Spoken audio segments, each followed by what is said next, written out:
Good day, ladies and gentlemen. I just read Krieg by Lyons, and it's partially great, partially not so great. See, the book contains two storylines, between which it frequently switches. The first storyline takes place in current 40K, and sees a Krieg regiment fighting together with Cadians and some Inquisitors against an army of orcs that have conquered an Imperial hive city. Basically, imagine the latest Kill Team trailer. Now, if you were hoping for a perspective from one of the Shovel Boys after the Civil War, then I'm going to have to disappoint you. Even in the scenes that we are left alone with Kriegers, the book continues as if we are watching them from the outside, and never really gives us a glimpse of what goes on behind the mask. But on the other hand, this is not necessarily a bad thing, as it transforms the Krieg into this weirdly inhuman army, seemingly sent from hell to destroy the enemies of humanity.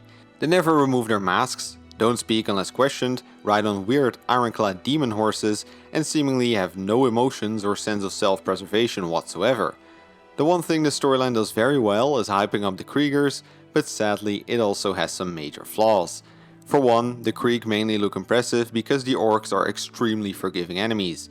I'm not sure what happened to this orc army, maybe they fell off the delivery truck, but these guys are the weakest bunch of orcs I've ever seen. We're talking about orcs that can barely wrestle an unarmed human away from them, orcs that always let their opponents get up before attacking them further, and orcs that manage to accidentally kill themselves on a semi-regular basis.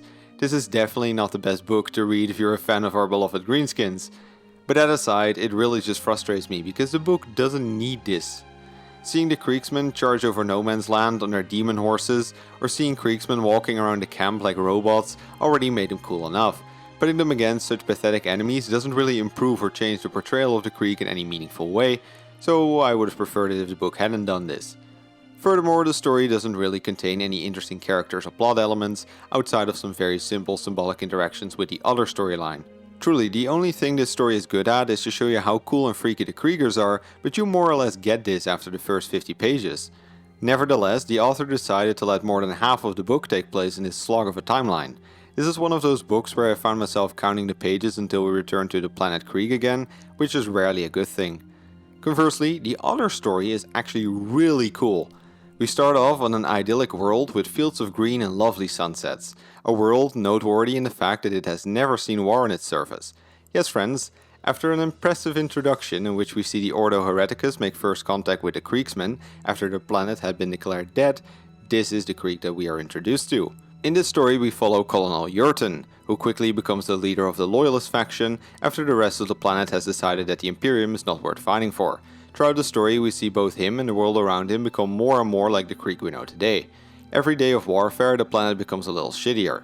Frequent bombardments force the people on the ground, and after it turns out that Krieg's bowels are filled with poisonous gas, the people start wearing gas masks. Food runs out, but luckily there's an AdMech that has found a way to grow eatable fungus underground. And so on and so forth. It was very interesting to slowly see how the actions of the characters shape the world of the modern corpsman. The characters in this story are much more interesting than those in the other story as well. Jurten is an iron-fisted fanatic, yet during some rare moments we get to see some cracks in the mask, and if it wasn't for his advisor, the war might have ended very differently. His advisor, Archmagos Griel, is quite a creepy dude. Sure, he seems to have the best interest of Krieg in mind for the most part, but he isn't always sticking to plan and you're never completely sure what his personal agenda is. The chairman, who leads the traitors, is pretty basic, but he plays the villain well enough and the story isn't so much about him anyway. The way the loyalists react to his actions is much more the focus of the story. See, this story also has a little bit of a philosophical element in that regard. How far are they willing to go in order to achieve victory, and at that point, could it even be called that? Would it at some point on the road to damnation not be better to simply surrender to the traitor forces? Few people in this book have easy answers to these questions, and even Colonel Jurten sometimes has his doubts. This together with the cool World War I vibes made the storyline quite the read. All in all, I'm giving this book 4 to 5 disabled orcs.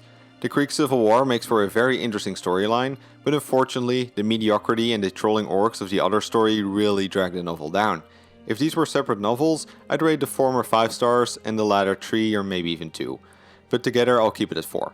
Regardless, this is still quite a decent read and definitely a recommendation for all Imperial Guard or Krieg fans in the audience. Oh, before I go, a little side note regarding the audiobook. The narrator mostly does a great job with the French accent of the Krieg. But just so you know, throughout the novel, the Krieg accents become increasingly more German, which was a little weird. Anyway, that was all I got for you today.